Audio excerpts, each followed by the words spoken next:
Let me tell you about the night a Jamaican singer accidentally healed a Korean crime lord just by looking at him. Sounds crazy, right? But that's exactly what happened at Gangnam Sky Lounge on a Tuesday night that changed 2 lives forever. Danielle Richards was just trying to pay her rent, singing jazz in a dress the color of danger, completely unaware that the most feared man in Seoul was watching her from the shadows. Taeyang Lee, the Dragon King, they called him, hadn't felt anything below the waist in 2 years. Not since the ambush. Not since the bullet that took more than just blood. He'd accepted his fate. Power without pleasure. Control without connection. Until her voice cut through his darkness like a knife through silk. And suddenly, impossibly, his body woke up. If you want to know how a woman's voice can resurrect what violence destroyed, keep watching. Because this story is about to take you on a ride through Seoul's underworld, where love is the most dangerous weapon of all.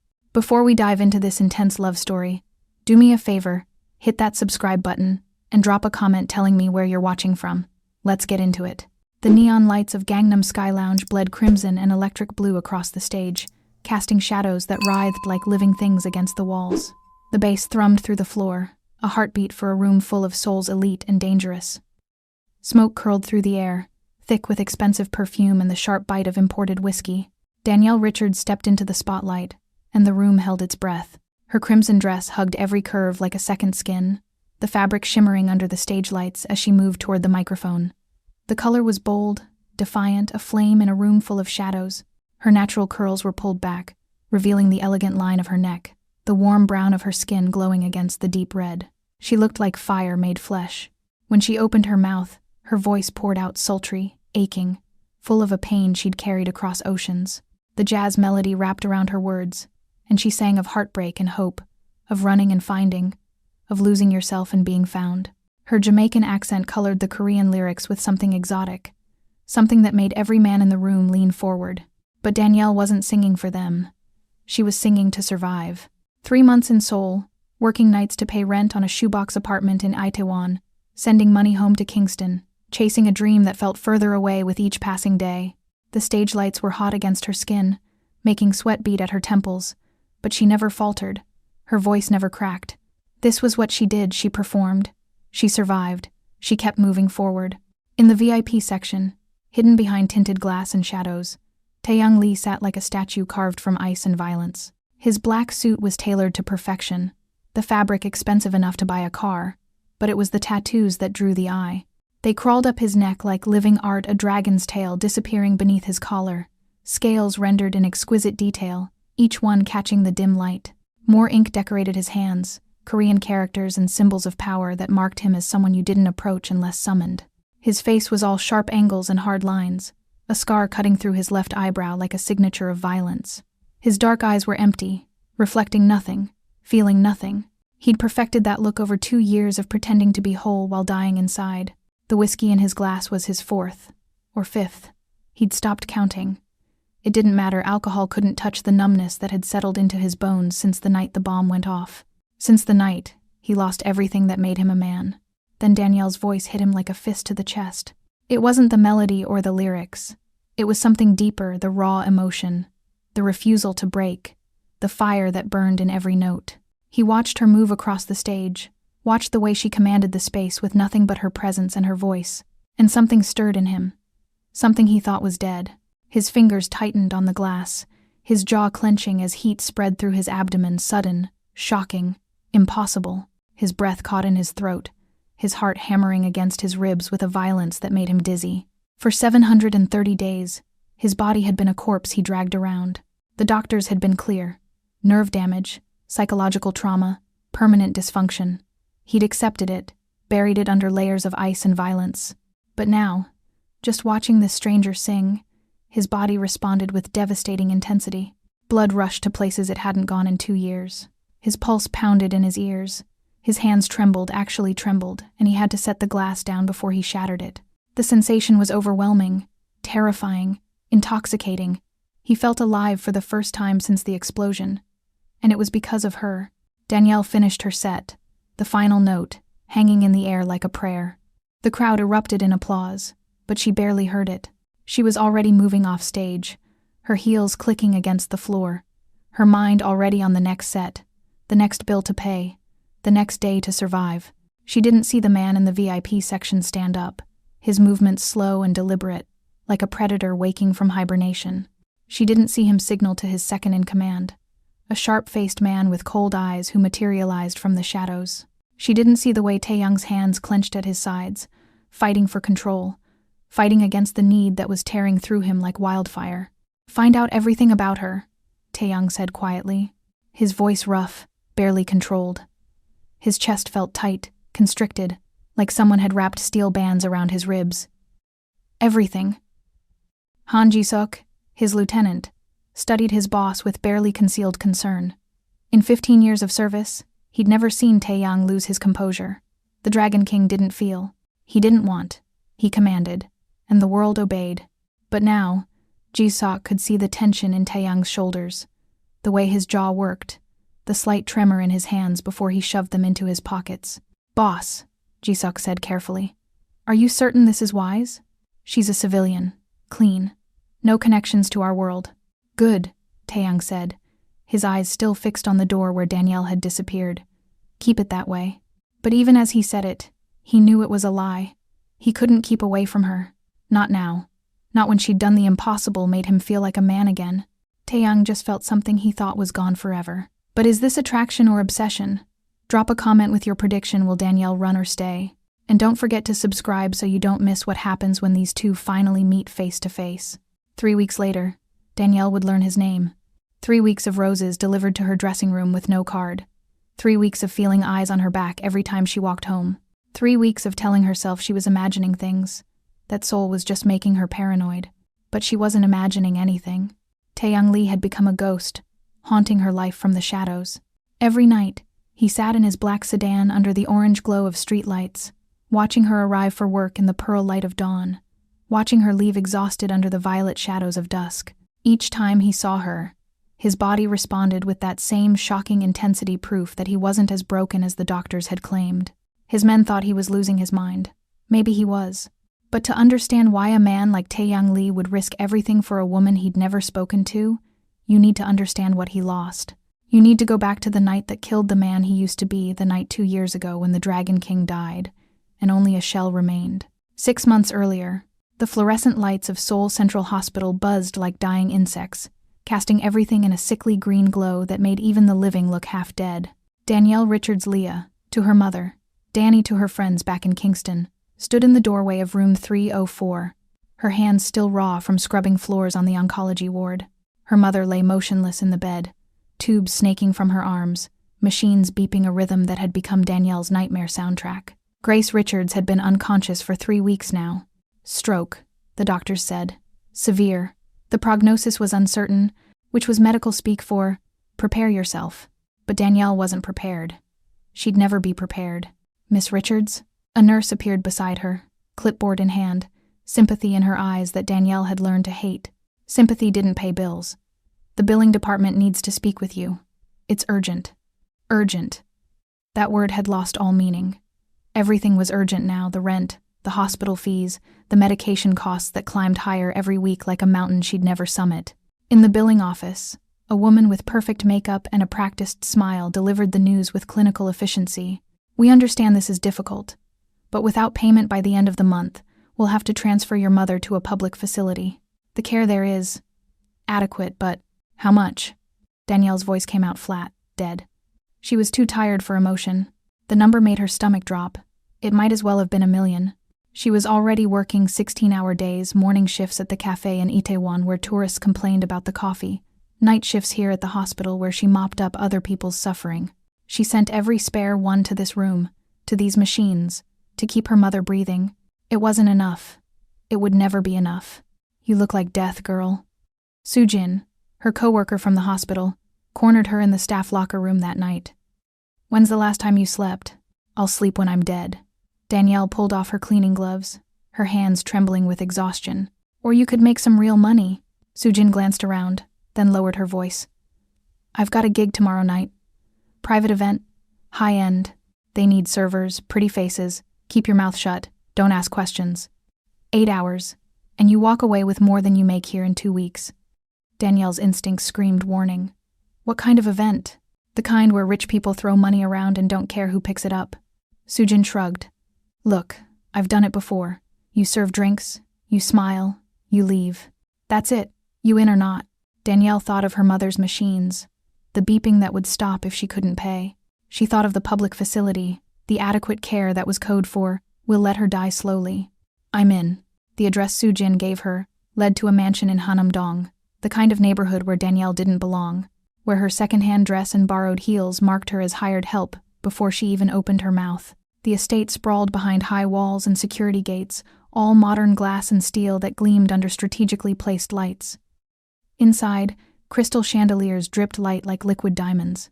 Men in silk suits moved through rooms that smelled of expensive cigars and older money. Women draped in designer gowns laughed at jokes that probably weren't funny, their jewelry catching light with every gesture. Danielle felt like she'd stepped into another world, one where people spent more on a bottle of wine than she made in a month. "Remember," Sujin whispered as they collected their serving trays. "Smile, serve, don't stare. These people don't like being looked at too long." But it was impossible not to stare. The wealth was obscene, overwhelming. Danielle moved through the crowd like a ghost, offering champagne to people who barely acknowledged her existence. She was furniture, decoration, invisible, until she felt his eyes on her. She turned, and there he was, standing apart from the crowd near the floor-to-ceiling windows, a dark suit tailored to perfection, a tattoo crawling up his throat like black fire. Even from across the room, she could feel the weight of his gaze, the intensity that made her breath catch. He was younger than most of the men here, maybe early 30s, with sharp features and a scar through his left eyebrow that should have made him look dangerous. It did make him look dangerous. But there was something else in his eyes, something that looked almost like recognition, though they'd never met. Taeyong Lee watched the Jamaican woman move through his family's annual gathering like a flame in a room full of shadows. He shouldn't have noticed her. He'd perfected the art of not noticing anything, of feeling nothing, of existing without living. But she was different. The way she held herself, proud despite the cheap dress, defiant despite the exhaustion he could see in the set of her shoulders. She didn't belong here, and she knew it. But she wasn't apologizing for her presence. He found himself moving toward her without deciding to, his body acting on instincts he thought he'd buried. Then the world exploded. The gunshot cracked through the air like thunder, shattering the crystal illusion of safety. Glass exploded. Someone screamed. The room erupted into chaos, bodies hitting the floor, security rushing in, more gunshots echoing from somewhere deeper in the house. Danielle dropped her tray and ran, her heels skidding on marble as she dove behind the bar. Her heart hammered against her ribs, her breath coming in short gasps. This was it, she was going to die in a mansion in Seoul, serving drinks to people whose names she didn't know, and her mother would die alone in that hospital room. "Don't move." The voice came from above her, and she looked up to find the tattooed man crouched beside her, his body shielding hers from the chaos.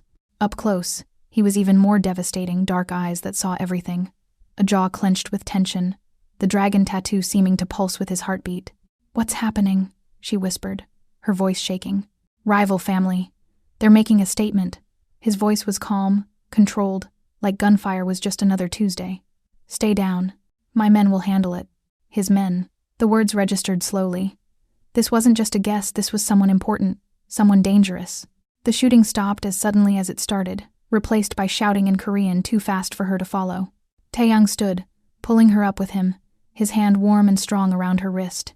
"You shouldn't be here," he said, his eyes searching her face like he was memorizing it. "This world, it's not for people like you." "People like me?" Anger cut through her fear. "You don't know anything about me. I know you're terrified. I know you're only here because you're desperate. I know." He stopped, his jaw working. "I know you deserve better than this." Something passed between them in that moment. Recognition, connection, a spark that had no business existing in a room that smelled of gunpowder and spilled champagne. Then his lips crashed into hers. It wasn't gentle. It was fire and desperation, grief and hunger. Two people seeking something they couldn't name in the wreckage of violence. Danielle's hands fisted in his jacket, pulling him closer even as her mind screamed that this was insane, that she didn't even know his name. But her body knew him, recognized him, needed him. He pulled back, breathing hard, his forehead resting against hers. "Come with me, please." She should have said no, should have run, should have remembered her mother, her responsibilities, her life that had no room for tattooed strangers and Mafia gunfights. Instead, she whispered, "Yes." His penthouse overlooked the Han River, All glass and steel and a view that made Seoul look like a city of stars. They barely made it through the door before they were tearing at each other's clothes, desperate and reckless, seeking oblivion in skin and heat and connection. That night, Danielle forgot about hospital bills and dying mothers and the weight of survival. That night, she was just a woman in the arms of a man who touched her like she was salvation itself. He never told her his name. She never asked. By morning, when dawn painted the river gold and pink, he was gone. No note, no number, just the ghost of his touch on her skin and the taste of him still on her lips. Danielle gathered her clothes, her body aching in ways that had nothing to do with pain, and left. She told herself it was just one night. A mistake, a moment of madness that meant nothing. She had no idea that 6 months later, she'd walk onto a stage in Gangnam Sky Lounge and lock eyes with the same man across a smoke-filled room.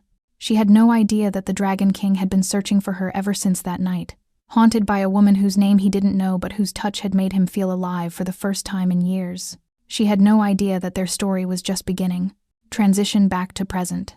But that was 6 months ago.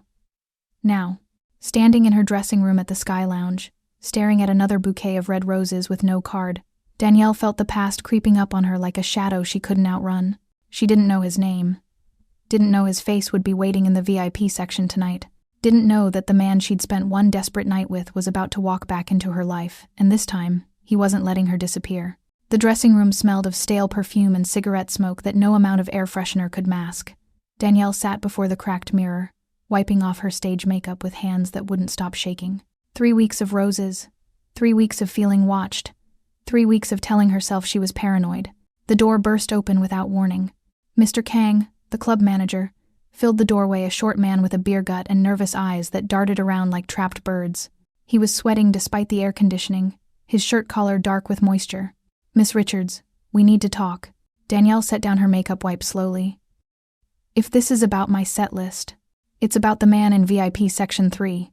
Kang closed the door, lowering his voice to a harsh whisper. "Do you know who he is? Should I?" Taeyoung Lee. Kang said the name like a curse, like speaking it too loud might summon demons. The Dragon King.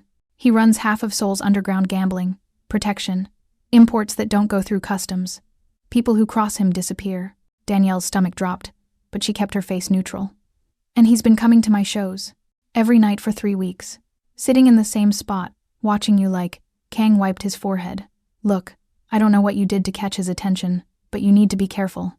Men like that don't just watch, they take." After Kang left, Danielle stared at her reflection. The Dragon King. The name stirred something in her memory, whispers at the hospital, news reports about gang violence, warnings from Soo-jin about staying away from certain clubs, certain men. She thought about the roses, the feeling of being followed, the intensity in those dark eyes across the smoke-filled room. She should have been terrified. Instead, she felt something else, a pull she couldn't explain, a recognition that made no sense. Unless, no.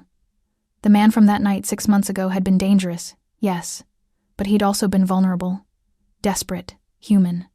This Dragon King sounded like a monster. They couldn't be the same person. Could they? Danielle left through the back exit at 2 a.m., her heels clicking against wet pavement. Seoul never truly slept, but this neighborhood grew quiet after midnight, just the hum of distant traffic and the buzz of flickering streetlights casting everything in sickly yellow. She felt them before she saw them. 3 shadows detached from the alley across the street, moving with purpose. Masks covered their faces plain white, featureless, turning them into ghosts. Her heart kicked into overdrive, adrenaline flooding her system. "Run." She spun on her heel, but 2 more appeared behind her, cutting off her escape. They moved in silence, which was somehow worse than threats. Professional. Practiced. "Your bag," one said in accented English. "Now." Danielle's mind raced. Her bag held nothing valuable, cheap makeup, her phone, keys to an apartment that wasn't worth robbing. This wasn't about money. "Who sent you?" Her voice came out steadier than she felt. The leader stepped closer, and she saw the knife short, curved, catching the streetlight with a dull gleam. Last chance. Then the world exploded with the screech of tires. A black sedan materialized from nowhere, jumping the curb with a violence that sent the masked men scattering. Doors flew open and men poured out. Taeyoung's men, she realized, recognizing the sharp-faced lieutenant from the club. What followed was brutal and efficient. No guns, just fists and feet, and the sickening crack of bone. The masked men didn't stand a chance. Within seconds, 4 were on the ground, groaning. The 5th tried to run. He didn't make it far. Then Taeyang himself stepped from the sedan, and Danielle's breath caught. Up close, outside the club's atmospheric lighting, he was even more imposing. The dragon tattoo seemed alive in the streetlight, scales rendered in such detail she could count them. His suit was immaculate despite the violence, his face expressionless. Get in the car. Not a request. Like hell. Danielle's fear transformed into fury. What is this? You have me followed, send me roses, and now, those weren't my men. Taeyang's voice was cold, controlled. If they were, you'd already be in the car. She looked at the masked men on the ground. Taeyang's lieutenant was checking their pockets, pulling out phones and weapons. Then who? Get in the car. Each word was carved from ice. Unless you want to wait for the police to arrive and explain why 5 men with Russian Mafia connections tried to kidnap you outside a nightclub at 2 a.m. Russian Mafia. The words hit her like a physical blow. Marcus. Her ex had connections to know. That was over. He was in Jamaica. He couldn't. But the fear in her gut said otherwise. Danielle got in the car. The interior smelled of leather and expensive cologne. Taeyang slid in beside her, too close in the confined space, his presence overwhelming. The driver pulled away smoothly, leaving the scene behind. Where are you taking me? Danielle demanded. Home. Your address is... How do you know my address? Her voice rose. How do you know anything about me? You've been stalking me for 3 weeks, sending flowers like some kind of... I saved your life tonight. From men who were after me because of you. No. Taeyang turned to face her, and she saw something flicker in those dark eyes. Concern? Fear? Those men weren't after you because of me. They were after you because of someone from your past. Someone who knows you're in soul. Someone who wants you back. Marcus. It had to be. But how did Taeyang know about? You had me investigated. The realization made her sick. I had you protected. His jaw clenched. There's a difference. You had no right. You walked into my world the moment you stepped on that stage. His voice dropped, dangerous and soft. Whether you knew it or not, you became visible. And in my world, visibility is a death sentence for the unprepared. The car hit a pothole, jostling them. Taeyang winced, his hand flying to his side, his face going pale for just a moment before the mask of control slammed back down. But Danielle had seen it. The pain, the vulnerability. You're hurt. Her medical instincts kicked in before her anger could stop them. Let me see. It's nothing. Let me see, or I'll assume you're bleeding out and call an ambulance. She reached for him, her fingers finding the spot he'd been holding. The moment her hand touched his side, Taeyang went rigid. It wasn't pain. It was something else entirely. A shock that ran through him like electricity, making his breath catch, his heart stutter. Heat flooded through his abdomen, spreading lower, his body responding with an intensity that terrified him. Not again. Not now. He jerked away, his breathing uneven, his hands clenching into fists to hide their trembling. Don't. Danielle frowned, confused by his reaction. I'm just trying to help. I don't need your help. The words came out harsher than he intended, but he couldn't let her touch him again, couldn't let her see what her touch did to him. I need you to stay away from the club for a few days. My men will watch your apartment. Don't go anywhere alone. You can't just order me around. I can, and I am. The car pulled up to her, building a modest apartment complex in Itaewon. Nothing like the luxury he inhabited. Go inside, lock your doors. And Danielle, he used her name for the first time, and it sounded like a prayer on his lips. Trust me when I say those men tonight were just the beginning. Whoever sent them won't stop. She stared at him. This dangerous man with his tattoos and his secrets and his eyes that held too much pain for someone so young. How do you know my name? I know everything about you. He met her gaze, and for just a moment the ice cracked. I've known since the night we met. The night we met. The words hung between them, heavy with meaning. Danielle's eyes widened. The mansion. 6 months ago. That was you. Taeyang said nothing, but his silence was confirmation enough. You've been looking for me. Her voice was barely a whisper. Every day since you disappeared. His hand reached out, almost touching her face, then dropped. Now go. Before I do something we'll both regret. Danielle fled from the car, her mind reeling. Behind her, Taeyang watched until she disappeared into her building, his body still trembling from her touch, his heart pounding with a mixture of terror and hope. In the front seat, Jisok cleared his throat. Boss. The men we captured, they're talking. The woman's ex-boyfriend, Marcus Chen. He's working with the Volkov Bratva. They want her as leverage. Leverage for what? That's the problem. Jisok's voice was grim. They think she's already yours. The text came at noon, when Danielle was 3 hours into a shift at the cafe, her feet already aching, her mind still spinning from the night before. Unknown number. We need to discuss your security. Tonight, 8 p.m., address below. The address was in Hanam-dong, the same neighborhood as the mansion where her life had derailed 6 months ago. Of course it was. She should have ignored it. Should have blocked the number and pretended the Dragon King didn't exist. But the memory of those masked men, the knife-catching streetlight, the cold certainty that they would have taken her if Taeyang hadn't intervened, that memory made her fingers type a response before her brain could stop them. Danielle, fine, but I'm not staying long. Unknown number. You'll stay as long as it takes to keep you alive. The building was all glass and steel, reaching toward the sky like a monument to wealth and power.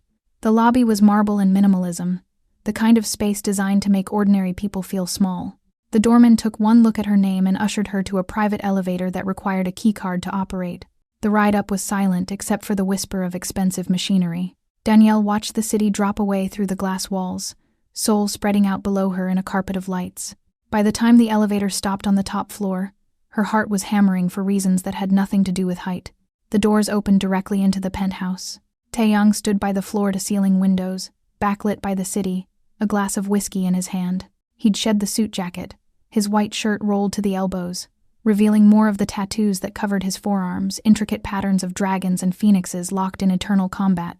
Without the armor of his suit, he looked younger, more human, more dangerous. You came. He turned, and she saw surprise flicker across his face, quickly masked. You said it was about security. Danielle stayed by the elevator, her hand near the button. Escape route. Always have an escape route. So, talk. Would you like a drink first? I'd like answers. She crossed her arms. Starting with how you knew where I was 6 months ago, how you found me at the club, how you know about Marcus. Taeyang set down his glass with deliberate care. I didn't know where you were 6 months ago. You were a guest at my family's event, hired help I should never have noticed. But I did. His jaw clenched. And when you disappeared the next morning, I spent 3 months searching. Every club, every hospital, every cafe in Seoul. My men thought I'd lost my mind. Why? The question came out softer than she intended. Why search for me? Because that night, he stopped, his hands gripping the back of a chair. That night was the first time in 2 years I felt anything. And then you were gone, and I was dead again. The raw honesty in his voice made her chest tight. She took a step forward, then another, drawn by something she couldn't name. What happened 2 years ago? Car bomb. Assassination attempt. He said it like he was discussing the weather. I survived, barely, but the damage. His throat worked. The doctors said I'd never be whole again. Physically, intimately. They were right. Until you. Danielle's medical training kicked in, analyzing, diagnosing, nerve damage, among other things. He finally looked at her, and the vulnerability in his eyes stole her breath. I've seen every specialist in 3 countries, tried every treatment, nothing worked. I accepted that part of my life was over. But that night you made me feel alive.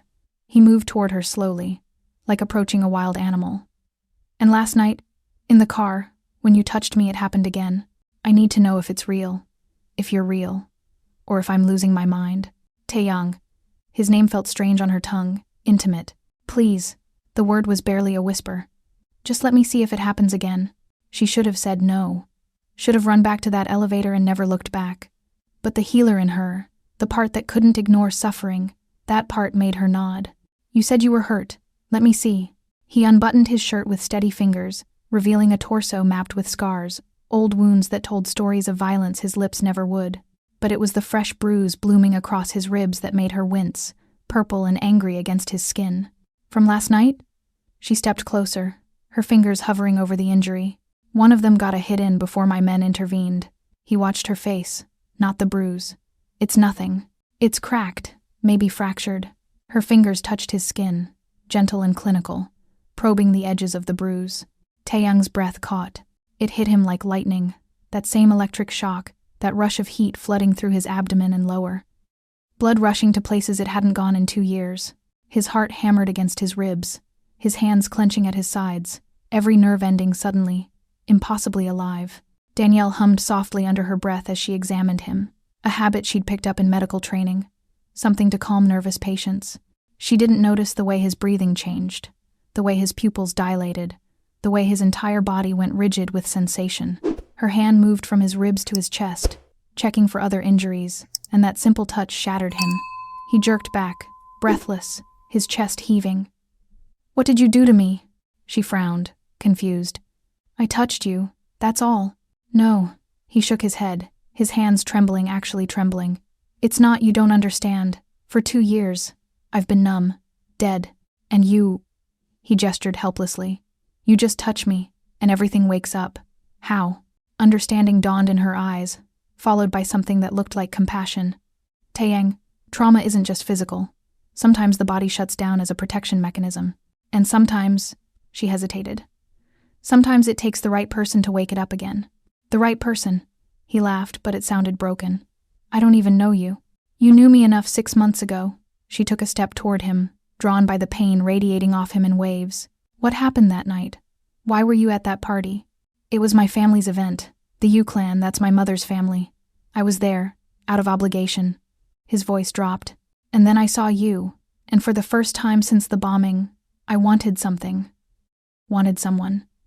When the shooting started, all I could think about was getting to you, protecting you. And after?" Her voice was barely a whisper. "After, I was selfish." He met her eyes. "I took what I needed. And in the morning, I was going to ask your name. Ask you to stay. But you were already gone." The confession hung between them, heavy with regret and longing. Danielle's hand lifted, almost unconsciously, reaching for his face. Her fingers brushed his jaw, tracing the line of the dragon tattoo that crawled up his neck. Taeyang closed his eyes, a shudder running through him. "You're killing me. I'm a doctor. I'm supposed to heal, not kill." But she didn't pull away. "Then heal me." His hand covered hers, pressing it against his face. "Because I've been dying slowly for 2 years, and you're the only thing that makes me feel alive." She should have been afraid. Should have remembered who he was, the Dragon King, a crime lord, a man whose world was built on violence. But all she saw was the broken man beneath the legend, the one who'd spent 2 years believing he was beyond repair. "I can't promise anything," she said softly. "I don't even know what this is." "Neither do I." He opened his eyes, and they were dark with need and fear in equal measure. "But I know I can't let you go again, even if it makes me a monster." "You're not a monster." Her thumb brushed his cheekbone. "Monsters don't feel pain like this." He pulled away then, the loss of her touch like a physical wound. "You should go. Before I do something we'll both regret." Danielle gathered her bag, her mind reeling, her body still humming with the electricity of touching him. At the elevator, she turned back. He stood silhouetted against the windows, soul glittering behind him like a kingdom of stars. "Taeyang, that night 6 months ago I didn't leave because I wanted to. I left because I was afraid of how much I wanted to stay." The elevator doors closed on his expression, shock and hope and hunger all at once. From the window, Taeyang watched her red dress disappear into the soul night, his body still trembling from her touch, his heart pounding with a mixture of terror and addiction. She'd awakened something in him he thought was dead forever, and now he'd do anything, risk anything to keep her close, even if it destroyed them both. 2 weeks later, the roses came every night now, always red, always 13 stems, always without a card. Danielle stopped throwing them away after the first week. Now they filled her dressing room with their heavy perfume, a constant reminder that the Dragon King was watching. And he was always watching. She felt his eyes on her every time she stepped onto that stage. VIP Section 3, same seat, same untouched whiskey. He never approached, never spoke, just watched her sing with an intensity that made her skin burn and her voice falter on notes she'd hit 1,000 times before. The black envelopes started appearing in her locker. No words, just cash more than she made in a month, crisp bills that smelled new. She should have returned them, should have told him to stop. She kept them instead. Her mother's medical bills didn't care about pride. "You've got a shadow, Danny." Sujin cornered her after a set, concern etched in her features. "That man in VIP, he's here every night. People are starting to talk." "Let them talk." Danielle wiped the sweat from her neck, avoiding her friend's eyes. "You don't understand. Men like that, they don't just watch, they own. And once they decide you're theirs, Sujin grabbed her arm. Promise me you'll be careful. But careful had stopped being an option the moment Taeyang Lee decided she was worth saving. Black Dragon. Headquarters Gangnam. The conference room was all dark wood and darker intentions. Taeyang sat at the head of the table, his lieutenants arranged around him like pieces on a chessboard. Reports of territory disputes, shipment delays, rival movements, the usual business of running an empire built on fear and blood. But his mind was elsewhere. On a woman in a red dress.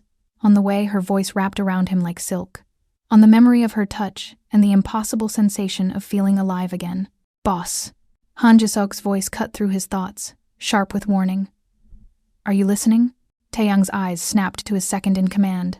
Speak. The Volkov Bratva is moving product through Itaewon, our territory. They're testing us. Ji-seok leaned forward, his expression grim. And they're asking questions about the singer, about your interest in her. The temperature in the room dropped 10 degrees. What kind of questions? The kind that suggests they know she's important to you. Ji-seok's jaw tightened. Boss, with respect, this woman is making you visible, vulnerable. In our world, that's a death sentence. Are you questioning my judgment? Taeyang's voice was silk over steel. I'm questioning your priorities. Ji-seok didn't back down. 15 years of loyalty giving him courage others lacked. You've spent 2 weeks watching her instead of handling business. The other families are noticing. They're wondering if the Dragon King has gone soft. Let them wonder. Taeyang stood, his hands flat on the table. Double her security. I want eyes on her apartment, the club, every route she takes. If anyone from the Volkov Bratva gets within 100 meters of her, I want to know. And if they use her to draw you out, Ji-seok pressed. If this is a trap, then I'll burn their entire organization to the ground. Taeyang's voice was cold, final. Meeting adjourned. As the others filed out, Ji-seok remained. She's your weakness now. You know that, right? No. Taeyang met his oldest friend's eyes. She's the only thing keeping me human. Without her, I'm just a monster waiting to die. And a monster has nothing left to lose. Incheon International Airport same day. Marcus Chen cleared customs with a passport that identified him as a textile importer. The lie was smooth, practiced, backed by documents that would hold up under scrutiny. The Russian contacts had been thorough. He'd spent 6 months tracking Danielle to Seoul, 6 months planning, 6 months letting his rage simmer into something cold and calculated. She'd left him in Jamaica, disappeared without a word, like their 3 years together meant nothing. Now she was singing in nightclubs and catching the attention of Korean crime lords. His Danielle, who'd always been too good for the life, too pure for the darkness. The irony was delicious. His phone buzzed with a message from Volkov's man in Seoul. Target confirmed. She's under dragon protection. Proceed with caution. Marcus smiled. Caution was for people who had something to lose. He'd already lost everything the night Danielle walked away. Gangnam Sky Lounge 3 days later. Danielle felt the shift before she understood it. The club was more crowded than usual, the energy different, charged with something that made her skin prickle with unease. Security had doubled at the doors. Men in black suits with earpieces scanning the crowd with professional paranoia. In VIP Section 3, Taeyang sat forward in his seat, his body tense, his eyes not on her but on the crowd. Something was wrong. She was halfway through her set when she saw him. Marcus. He sat at the bar, a ghost from her past made flesh. His eyes locked on her with an intensity that made her voice crack mid-note. He looked different, harder, leaner. His expensive suit at odds with the Marcus she remembered who wore board shorts and reggae band t-shirts. He raised his glass to her. A toast. A threat. Danielle's hands trembled on the microphone. She forced herself to finish the song, her mind racing. How did he find her? Why was he here? And why now, when her life was already spiraling into chaos? The moment her set ended, she fled backstage. Her phone was already in her hand, pulling up the number Taeyang had given her for emergencies. Before she could dial, Marcus appeared in the hallway. Hello, Leah. He used her childhood name, the one only her mother called her. Miss me? Get away from me! She backed up, her heart hammering. Is that any way to greet your fiancé? He stepped closer, blocking her escape. You left without a word. 3 years together, and you just disappeared. That hurt, baby. That really hurt. We were never engaged. And I left because you... She stopped, remembering the violence, the deals with dangerous men, the night she'd found guns in their apartment. I left because I had to. And came here to whore yourself out to the Korean Mafia? His voice turned ugly. I've been watching you, Leah. Seen you with him, the Dragon King. Does he know what you really are? A poor girl from Kingston playing dress-up in a world she doesn't understand? Security, Danielle screamed. But Marcus was already moving, his hand clamping over her mouth, dragging her toward the back exit. She fought, her self-defense training kicking an elbow to his ribs, heel to his instep, but he was stronger, fueled by rage and something else. Desperation. They burst through the exit into the alley, and that's when she saw them. Men in black, Russian tattoos visible on their necks, guns drawn. This wasn't about Marcus wanting her back. This was an ambush. Sorry, baby, Marcus whispered in her ear, but you're worth more to me as bait than you ever were as a girlfriend. The Volkovs are paying good money for a way to get to the Dragon King. And you. He laughed. You're the perfect trap. Inside the club, Taeyong's phone buzzed with an alert from his security team. The message was 2 words. She's gone. He was moving before conscious thought, his men falling in behind him, weapons drawn. Ji-seok tried to stop him. Boss, it's a trap. You can't. But Taeyong was already gone, crashing through the back exit into the alley where he could hear Danielle screaming his name. The footage was already uploading to the dark web shaky phone video of the Dragon King's woman being dragged into a van, of Taeyong Lee running into the night after her. His control finally shattered, his weakness finally exposed. By morning, every rival family in Seoul would know. The Dragon King had found something worth dying for. And in their world, that was the same as signing his own death warrant. Marcus just made the biggest mistake of his life. He took something that belongs to the Dragon King. But is Taeyong walking into a trap? Drop a comment with your prediction. Will he save Danielle? Or is this the end for both of them? Don't forget to like and subscribe, because next phase is where everything explodes. Literally. Gangnam Sky Lounge. 11:47 nachmittags. The spotlight felt hotter than usual. Or maybe it was just the fear making Danielle's skin burn. She'd escaped Marcus in the alley. Taeyong's men had found her within minutes, guns drawn, fury in their eyes.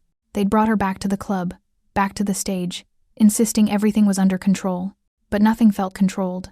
Taeyong sat in his usual spot, but tonight he wasn't alone. His men surrounded VIP Section 3 like a wall of muscle and menace, their eyes scanning the crowd with predatory focus. She could see the tension in his shoulders, the way his hand rested near his jacket where she knew he kept a gun. Marcus was gone, vanished into Seoul's underbelly, but the threat remained, hanging in the air like smoke. Danielle gripped the microphone, forcing herself to sing. Her voice wavered on the opening notes of Feeling Good. The irony wasn't lost on her. Nothing felt good. Everything felt like standing on the edge of a cliff, waiting for the fall. She was halfway through the second verse when the first shot rang out. The sound was deafening, unmistakable, a crack that shattered the illusion of safety. The mirror behind the bar exploded in a shower of glass. Someone screamed. Then chaos erupted like a dam breaking. More gunshots. Muzzle flashes from the balcony. People diving under tables, stampeding toward exits. The jazz band abandoned their instruments, the drummer's cymbal crashing to the floor with a sound like thunder. Danielle dropped to the stage, her heart hammering so hard she thought it might burst. Through the smoke and panic, she saw the men in black tactical gear, faces covered, moving through the club with military precision, not random violence. Coordinated attack. They were heading straight for VIP Section 3. Taeyong's men returned fire, the sound deafening in the enclosed space. Bodies fell, she couldn't tell whose side, couldn't process the violence unfolding like a nightmare made real. This was war, and she was trapped in the middle of it. Danielle, Taeyong's voice cut through the chaos. Get down. She saw him then, standing in the center of the storm, his gun raised, his face a mask of cold fury. He was magnificent and terrifying, every inch the Dragon King, commanding his empire even as it burned around him. Then she saw the red dot on his chest. Taeyong, move, she screamed, but her voice was lost in the gunfire. The sniper's bullet hit him center mass, spinning him around, his gun clattering to the floor. He staggered, his hand going to his chest, blood already blooming across his white shirt like a crimson flower. Time slowed.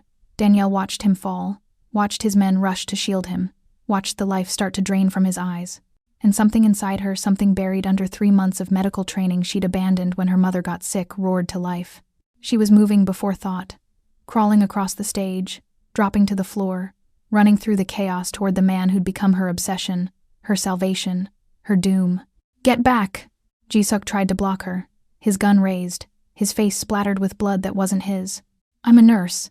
The lie came easily close enough to truth. Let me through.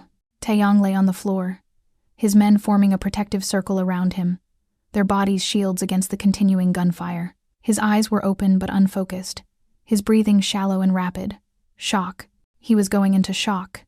Danielle dropped to her knees beside him, her hands already moving, ripping open his shirt, assessing the wound. The bullet had hit high, right side lung, maybe liver. Blood pulsed between her fingers, hot and slick. "Stay with me," she commanded, her voice steady despite the terror clawing at her throat. She pressed down hard on the wound, using her body weight, ignoring his grunt of pain. "Taeyoung, look at me. Stay with me." His eyes found hers, recognition flickering through the pain. "You shouldn't be here. Shut up and breathe." She grabbed someone's jacket G-socks and wadded it against the wound. Shallow breaths. "Don't talk. Just stay with me." Around them, the battle raged. Taeyoung's men were pushing back the attackers, their superior training and fury turning the tide. But Danielle barely noticed. Her entire world had narrowed to the man bleeding out beneath her hands, to the pulse she could feel weakening, to the life she refused to let slip away. "Not today," she whispered, echoing words she'd said 1,000 times in training. "Not on my watch."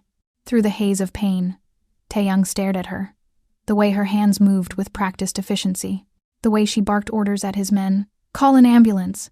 I need clean cloth. Now. Someone get me a first aid kit." With an authority that made hardened killers jump to obey. The way her dark eyes focused on him with fierce determination, refusing to let him fade. He'd seen those eyes before. The memory hit him like a second bullet, sharp and devastating. Flashback, 2 years ago, Seoul General Hospital. Pain. That's all he knew. Pain and the steady beep of machines and voices speaking in urgent Korean above him. He'd survived the car bomb, but barely. The doctors said he was lucky. He didn't feel lucky. He felt broken. A face appeared above him, young, dark-skinned, exhausted. A trainee, he'd heard someone say. Fresh from medical school, doing her rotation in trauma. Her hands were gentle as she checked his vitals, her voice soft as she spoke to him in accented Korean. "You're going to be okay," she'd said, and he'd wanted to believe her. "Just stay with me." He'd been in and out of consciousness for days. She'd been there for most of it, the trainee with the kind eyes and steady hands. She'd changed his bandages, monitored his vitals, talked to him about nothing and everything when the pain got too bad to sleep. "What's your name?" he'd asked once, his voice barely a whisper.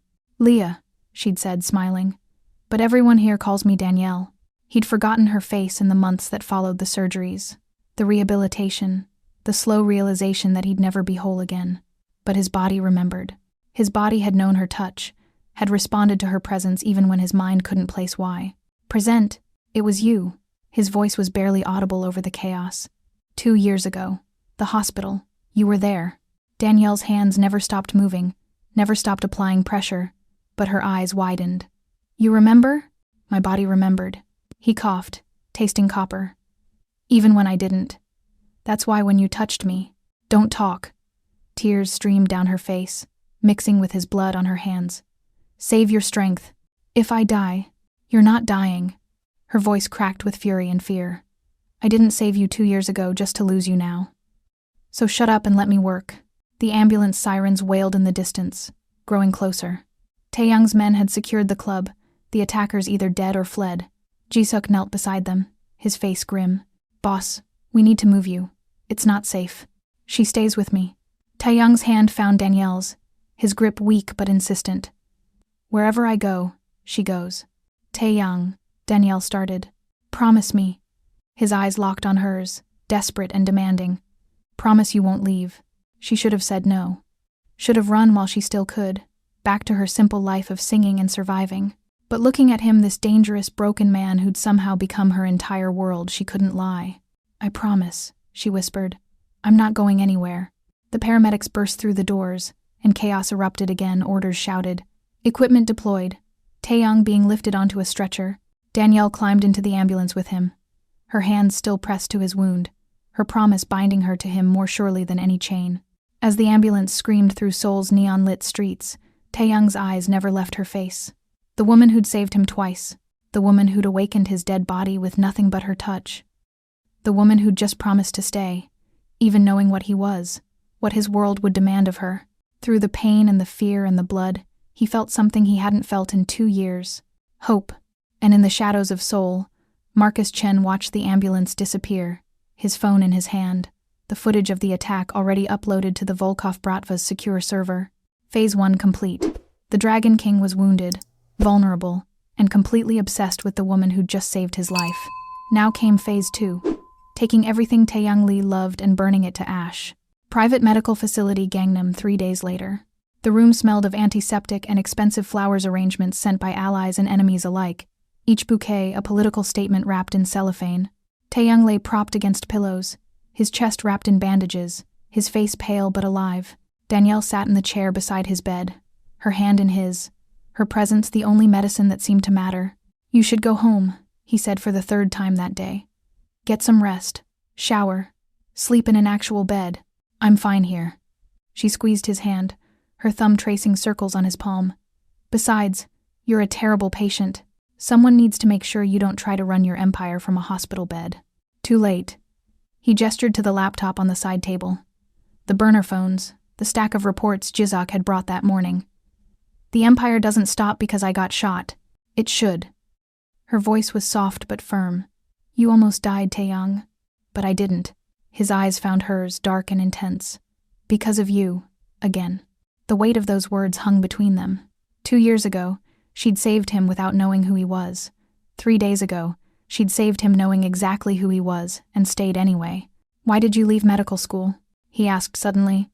"Jizok's report said you were top of your class at Johns Hopkins, 3 months from graduating.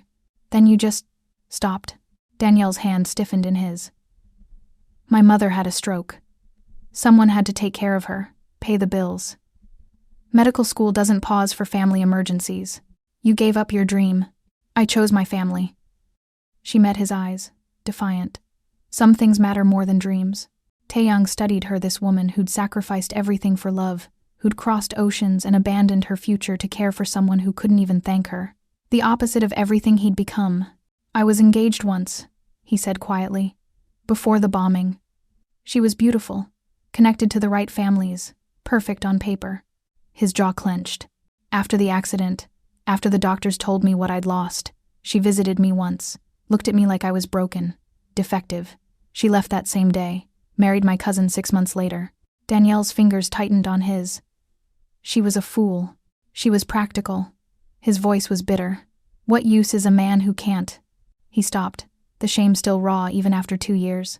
"The Dragon King is supposed to be powerful, virile, feared, not some broken thing that can't even stop."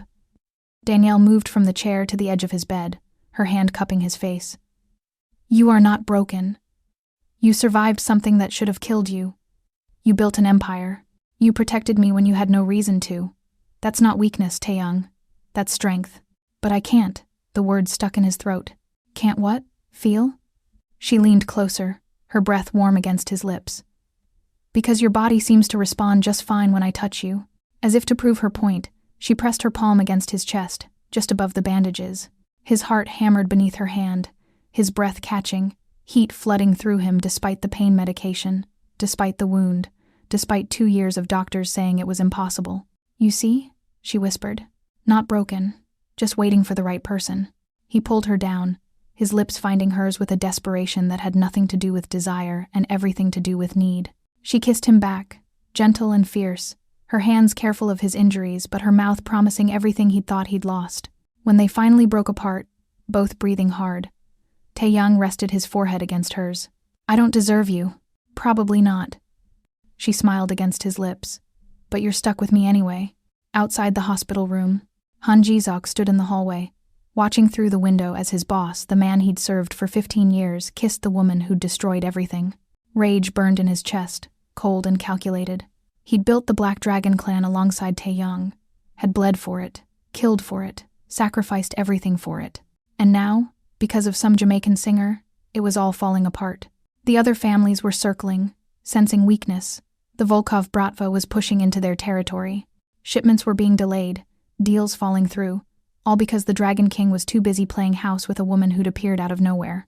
Ji-seok had tried to warn him, had tried to make him see reason. But Taeyang was blind, drunk on the illusion that love could fix what violence had broken. So Ji-seok would fix it himself. His phone buzzed with a message from an unknown number. "Is he distracted?" Ji-seok typed back, completely. "Good. We move tonight. Bring the girl. Alive." Jisok pocketed his phone and walked into the room, his face a mask of loyalty. Boss, we need to move you to the safe house. The hospital isn't secure enough. Taeyang nodded, his hand still holding Danielle's. Arrange it. She comes with us. Of course. Jisok's smile didn't reach his eyes. I'll have the car ready in an hour. Black Dragon Safe House. Hanamdong, 11 p.m. The safe house was a fortress disguised as a luxury apartment, reinforced walls, panic rooms, enough weapons to start a small war. Taeyang was settled in the master bedroom, his men stationed at every entrance, his empire secured behind layers of steel and loyalty. Or so he thought. Danielle was in the kitchen making tea when Jiseok appeared in the doorway. Something in his expression made her freeze, the kettle forgotten in her hand. Miss Richards, I need you to come with me. Why? Is something wrong with Taeyang? You could say that. Jiseok pulled a gun from his jacket, the silencer already attached. You're what's wrong with him, and I'm going to fix it. The kettle slipped from her fingers, crashing to the floor. Jiseok, what are you? Shut up and move. He grabbed her arm, the gun pressed against her ribs. Make a sound, and I'll shoot you right here. The boss might survive losing you. He won't survive if I have to kill half his men to get you out. Terror flooded through her, but she forced herself to think. Medical training, self-defense classes, 3 months of surviving Soul's underbelly. She wasn't helpless. But the gun against her ribs was very real, and Jiseok's eyes were cold with the certainty of a man who'd already made his choice. She let him lead her to the service elevator, her mind racing through options. Scream, he'd shoot her. Fight, he was trained, armed, desperate. Run where? They were 20 floors up in a building he controlled. So she went quietly, storing details, waiting for an opening that might never come. In the basement garage, a black van waited, engine running. Marcus Chen leaned against it, his smile sharp as a knife. Hello again, Leah. Miss me? Master bedroom, 11:47 p.m. Taeyang woke to silence. Too much silence, the kind that preceded violence. Danielle? He sat up, ignoring the pain in his chest. Danielle. His men burst through the door, weapons drawn. Boss, what's wrong? Where is she? He was already moving, pulling on a shirt despite the agony. Where's Jiseok? He left 20 minutes ago. Said he was checking the perimeter. Taeyang's phone buzzed. A video message from an unknown number. His hands shook as he opened it. Danielle, bound to a chair in a concrete room, blood trickling from her split lip. Marcus standing behind her, his hand in her hair, forcing her to look at the camera. And beside them, Han Jiseok, his face expressionless. Marcus's voice came through the speaker. Hello, Dragon King. We have something that belongs to you. Come alone to the address below, or we start sending her back to you in pieces. You have 2 hours. The video ended. The address appeared an abandoned warehouse in Incheon, far from his territory, far from help. A trap. Obviously a trap. Taeyang looked at his men, loyal soldiers who'd die for him without question. Then he looked at the frozen image of Danielle's face, terrified but defiant, and felt something inside him break. Not the careful control he'd maintained for 2 years. Not the ice that had kept him functional but dead inside. The leash he'd kept on the monster. Get me my guns, he said quietly, his voice empty of everything but cold fury. All of them, and call in every favor we have. I want the Volkov Bratva's operations in Seoul burned to the ground by sunrise. Boss, it's a trap. I know. Taeyang's smile was terrible to see. That's why I'm going to kill every single person in that warehouse, starting with the man I trusted most. The Dragon King was dead. The man who'd tried to be human, who'd let himself feel, who'd believed love could heal him. That man died the moment he saw Danielle's blood on the screen. What remained was something far more dangerous.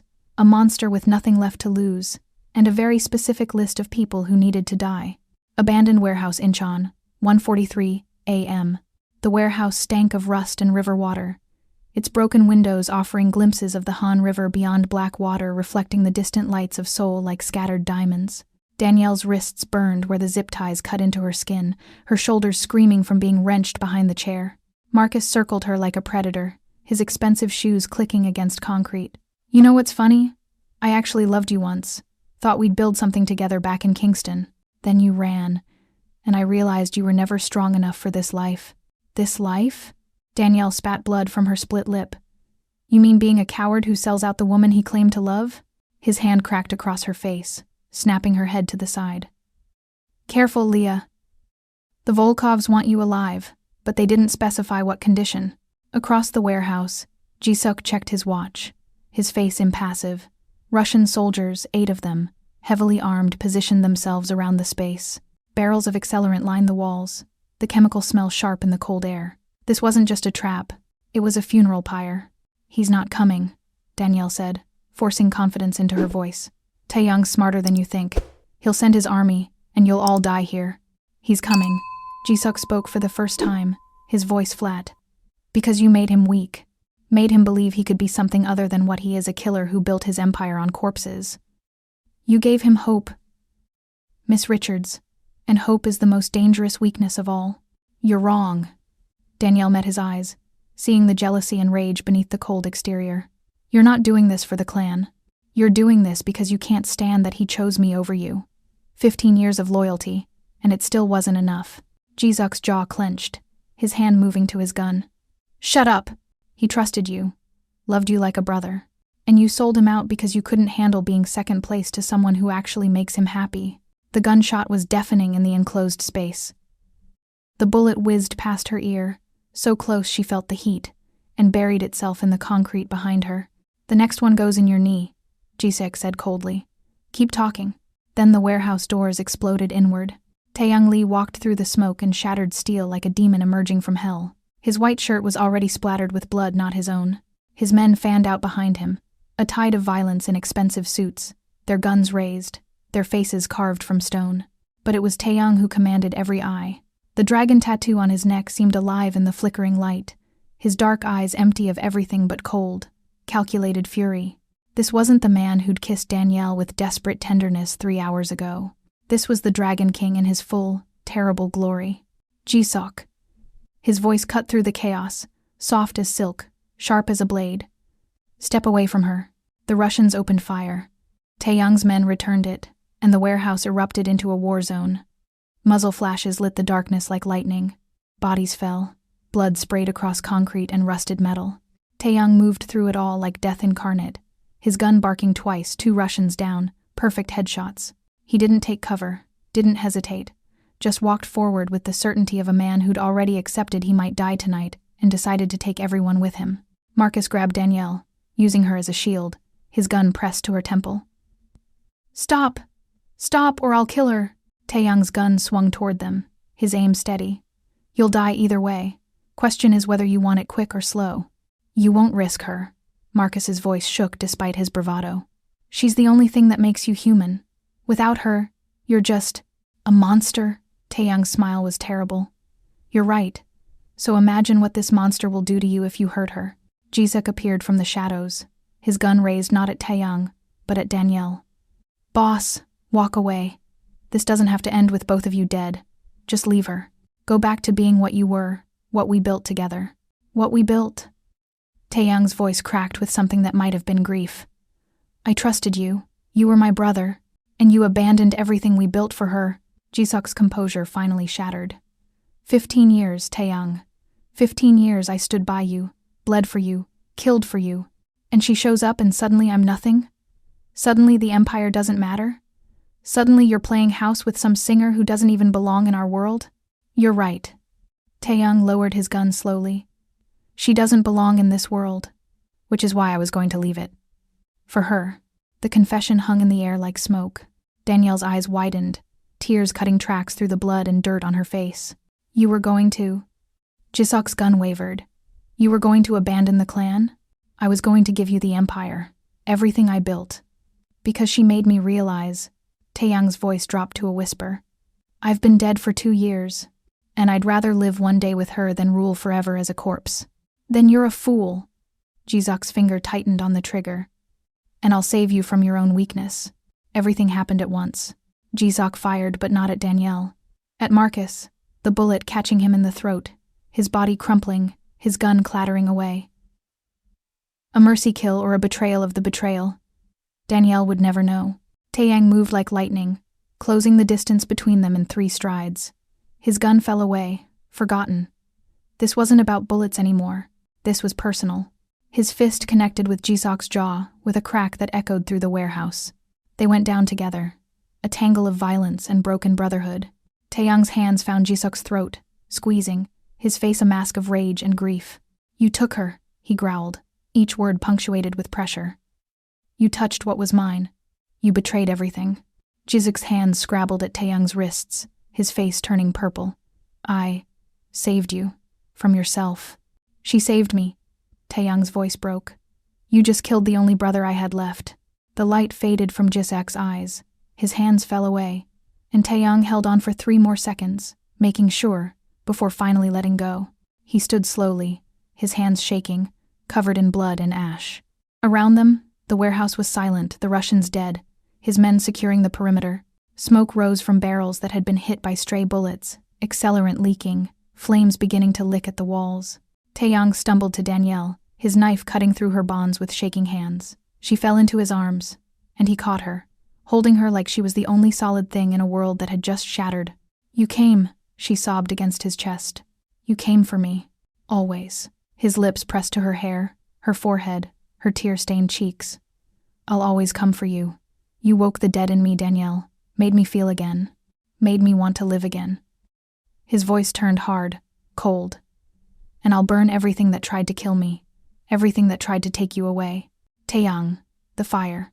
Flames were spreading fast, consuming the accelerant, racing up the walls. His men were already retreating, shouting warnings. The whole structure groaned, ready to collapse. Taeyang lifted her in his arms, ignoring the pain in his chest, the blood soaking through his bandages. He carried her through the smoke and fire, through the warehouse doors, into the cold night air. Behind them, the building exploded. The shockwave threw them forward, Taeyang's body shielding hers as they hit the ground. Heat washed over them, intense and terrible. Then it was over. Just the roar of flames and the crackle of burning wood. They lay on the bank of the Han River, the water reflecting the inferno like a mirror of hell. Taeyang rolled onto his back, pulling Danielle against his side, both of them staring at the fire that consumed the warehouse, the bodies, the betrayal. It's over, she whispered. No. His arm tightened around her. It's just beginning. The Volkovs will retaliate. The other families will see this as weakness. There will be war. Then we'll face it together. He turned to look at her, this woman covered in ash and blood, who'd been kidnapped and beaten and nearly killed because of him, and she was choosing to stay. You should run, he said hoarsely. Get on a plane back to Jamaica and never look back. I'm poison, Danielle. Everything I touch dies. Then I guess I'm already dead. She cupped his face, her thumb tracing the dragon tattoo on his jaw. Because you've been touching me for weeks, and I've never felt more alive. He kissed her then, desperate and claiming, tasting smoke and blood and something that might have been redemption. The fire raged behind them. The Han River carried away the ashes, and the Dragon King held the only thing in the world that made him human. When they finally pulled apart, Seoul's skyline glittered in the distance, his empire, his prison, his kingdom of shadows. I love you, he said, the words foreign on his tongue but true in his bones. I don't know how, or when it happened, but I love you. Danielle smiled through her tears. I know. I've known since the night you first watched me sing. Since you looked at me like I was the only person in the world. You are. He stood, pulling her up with him, both of them silhouetted against the flames. You're my world now, and I'll burn down anyone who tries to take you from me. They walked away from the fire, toward the waiting cars, toward whatever war was coming. Behind them, the warehouse collapsed in a shower of sparks, the flames reflected in the black water of the Han River. A funeral pyre for the man Taeyang used to be, and a baptism by fire for the man he'd become, reborn through love, forged in violence, and finally, impossibly, alive. 6 weeks later, Black Dragon headquarters, Gangnam. The conference room was packed with every major player in Seoul's underground family, heads, lieutenants, power brokers who'd spent the last month and a half watching the Dragon King dismantle the Volkov Bratva piece by piece. The war had been brutal, efficient, and utterly one-sided. Taeyang Lee sat at the head of the table, his empire restored, his enemies scattered or dead, his legend cemented in blood and fire. The dragon tattoo on his neck seemed darker somehow, as if the violence had fed it, made it real. But his eyes were different, softer, alive. The Volkov operations in Seoul are finished, he announced, his voice carrying the weight of absolute authority. Their assets have been seized, their soldiers deported or imprisoned, their leadership, he paused, no longer a concern. The territories they held are now ours. Murmurs of approval rippled through the room. This was what they understood: conquest, expansion, power consolidated through violence. Which brings me to my next announcement. Taeyang stood, his hands flat on the table. I'm stepping down. Silence. Absolute, shocked silence. Boss, you can't. One of the family heads started. I can. And I am. Taeyang's voice was calm, final. I've spent 15 years building this empire. 15 years living in shadows, making decisions that cost lives, becoming something I barely recognize. I've had enough of kingdoms built on pain. Then who leads? Another voice, sharp with concern. The clan needs someone who wants this life, who believes in it. Taeyang looked around the room, meeting each pair of eyes. I don't. Not anymore. I'm appointing Min Seok-jin as my successor. He's earned it, he's capable, and most importantly, he wants it. Seok-jin, a scarred veteran who'd been with the clan since the beginning, stood slowly. Boss, are you sure? I've never been more sure of anything. Taeyang's hand went to his chest, where the bullet wound had healed into another scar. Someone once told me that some things matter more than dreams. I'm choosing to believe her. He walked out of the conference room, leaving behind the empire he'd built, the throne he'd bled for, the legend that had consumed him. Behind him, chaos erupted, arguments, concerns, the machinery of power adjusting to his absence. But Taeyang didn't look back. He had somewhere more important to be. Gangnam Sky Lounge, 9 p.m.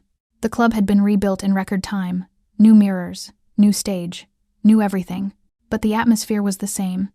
Smoke and jazz, and the kind of sophisticated danger that drew souls elite like moths to flame. Danielle stood backstage, her hands smoothing down the red dress, a new one, but the same shade as the one she'd worn the night everything changed. Her mother was stable now, the medical bills paid by money she'd stopped questioning the source of. Soojin had been promoted to lead singer on weekends. Everything had shifted, realigned around the axis of that night by the Han River. 5 minutes, Danny, the stage manager called. She took a breath, centering herself. This was her last performance. After tonight, she was leaving Seoul, not running this time, but choosing a life that didn't involve looking over her shoulder, wondering when the next attack would come. Choosing freedom, even if it meant leaving behind the man who'd become her entire world. The spotlight hit her as she walked onto the stage, and the crowd quieted. She could feel their eyes, their expectations, the weight of being the Dragon King's woman, even though she'd never asked for the title. But when she opened her mouth to sing, none of that mattered. She sang Feeling Good, again the same song that had been playing when the bullets flew, when her life exploded into chaos. But this time, the words felt true. The sun in the sky, the breeze drifting by, the freedom of a new dawn.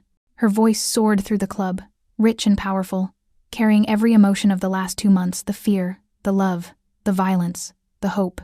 The audience was transfixed. Even the hardened criminals and jaded socialites moved by the raw honesty in her performance. She was halfway through the final verse when she saw him. Taeyang stood at the back of the club, not in his usual VIP section but among the crowd, just another face in the darkness. Except he wasn't just another face. He was the man who'd died and been reborn, who'd burned down his empire's enemies and then walked away from the throne. He was the man she loved. Their eyes met across the smoke and distance, and something passed between them, a question, an answer, a promise. Danielle finished the song, the final note hanging in the air like a prayer. The crowd erupted in applause, but she barely heard it. She was already moving, stepping off the stage, walking through the crowd that parted for her like water. Taeyang met her halfway. You came, she said, echoing her words from the warehouse. Always. He took her hand, his thumb tracing circles on her palm. I have something to tell you. If it's about the money you've been putting in my account. It's not about money. He pulled her closer, until they were standing in the middle of the club, surrounded by hundreds of eyes but seeing only each other. I stepped down. From the clan, from the empire, from all of it. Danielle's breath caught. Taeyang, you can't just... I can. I did. His hand cupped her face, his touch gentle despite the calluses, despite the violence those hands had committed. You told me once that you gave up medical school because some things matter more than dreams. You were right, and you matter more than any empire. What will you do? Her voice was barely a whisper. I don't know. He smiled, and it was real, reaching his eyes for the first time since she'd known him. I've spent 15 years being the Dragon King. Maybe it's time I figure out who Taeyang Lee actually is, who he could be, without the blood and the violence and the weight of a kingdom on his shoulders. And if you get bored, if you miss it, then I'll find something else to do. Something that doesn't require me to become a monster. His forehead pressed against hers. You didn't just heal me, Danielle. You made me feel. Made me want to be more than what I was. And I can't go back to being dead inside. Not after knowing what it's like to be alive. Tears streamed down her face, ruining her stage makeup. And she didn't care. I was going to leave. Tonight. Go back to Jamaica, finish my degree, start over. I know. His arms wrapped around her, holding her like she was precious, breakable, sacred. And if that's what you need, I'll let you go. I'll stay here, rebuild my life, and remember the woman who saved me twice. Or you could stay. We could figure this out together. Build something new. Something that's just ours. No empires, no violence, no Dragon King.